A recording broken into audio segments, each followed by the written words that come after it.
Mister been எல்லாருக்கும் பிடிக்கும்ல, தெரியாதவங்க எல்லாம் தயவு செஞ்சு போய் பாருங்க. வாழ்க்கையில எவ்வளவு பிரச்சனை இருந்தாலும் அவ்வளவு சிரிப்பு வரும். அந்த மனுஷனுக்கு திக்குவாய், பேச்சு குறைபாடு உள்ள ஒரு மனிதர் மிஸ்டர் பீன்.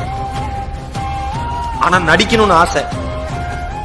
முதல்ல எடுத்தோன்னா தலைவர் சூப்பர் ஸ்டார் சினிமாவுக்கு போயிருக்காப்ல. சார் நடிக்கிறோம், இங்க வா டயலாக் கொடுத்து படிக்க சொல்லியிருக்காங்க. தந்தி அடிச்சிருக்காப்ல, டங்க டங்க டங்க டங்க. என்னடா எப்ப படிச்சு முடிப்ப? முடிச்சிருவேன் சார். ரிஜெக்ட்.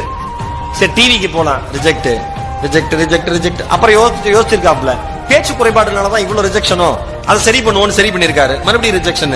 என்ன பண்றதுனே தெரியல.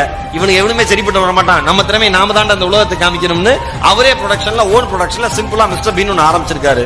உலகமே யாருமே எதிர்பார்க்காத வகையில சூப்பர் டூப்பர் ஹிட். அந்த மனுஷன் இன்னைக்கு அந்த மனுஷனுடைய சொத்து மதிப்பு மினிமம் 1000 கோடி இருக்கும். ரிஜெக்ஷன் இருந்தாதான் வாழ்க்கையில நமக்கு சந்தோஷமே.